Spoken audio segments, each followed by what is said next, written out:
Welcome to my channel, Papa Joms Vlog mga kapapa. Andito naman ang iyong papa.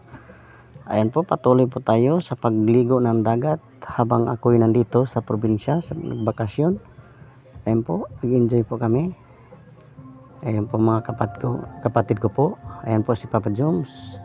Lalapit si Papa Joms at uupo din para makipagkwentuhan. Wow! Napakaganda ng dagat po, napakalinaw, napakalinis. Ay kung makikita niyo po.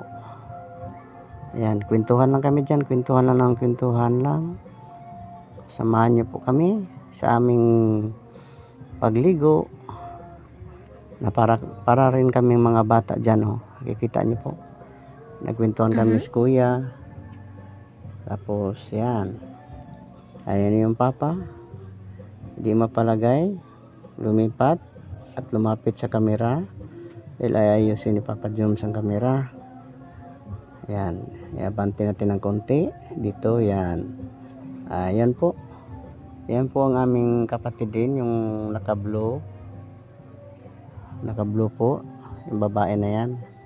Yan po ang aming kapatid na bigatin. Wow! Yan po, yan si Inday. Napakabait na bata yan, matulungin sa kanyang mga kapatid. Halos lahat ibibigay na lang para lang sa mga kapatid. Napakabait ng bata na yan. Kaya siya po ang dahilan kung bakit kami nakabakasyon. Dahil gusto niya po makita yung mga kuya niya na makakwentuhan niya, makausap niya at makasama. Kahit 2 linggo lang po kami doon sa Cebu, ay naging masaya kami lahat. Nagbanding kami lahat, naliligo kami sa dagat. Ito naman po ang kanyang kabiyak, yung lumapit na nakahubad. Napakabait rin yan po. Proud kami sa kanyang asawa na napaka-understanding sa lahat ng oras. Napakabait na mag-asawa na yan. Kaya pinagpala po sila lagi ng Diyos. Yan po, pinilit kami pinakain ng anong tawag nito? Yung uso sa Davao, ang tawag nito yung mabango, mabaho, pero masarap pala kainin. Yung durian po, durian po nakatikim. Tinikman ko po yung durian, masarap pala pero kunti lang pong kinain ko dahil first time ko po pong kumain yan. Paborito pala po yan ng asawa ng kapatid ko dahil taga Davao po siya. Ayan kuya ko, yun nakatalikod, kumakain din siya. Sabi niya, di rin siya kumakain kasi sa amoy. Yung natikman niya, yun, oh. Sarap na sarap siya. Ayan po. Ayan po. Tumakbo naman papa at ilipat dahil baka matumba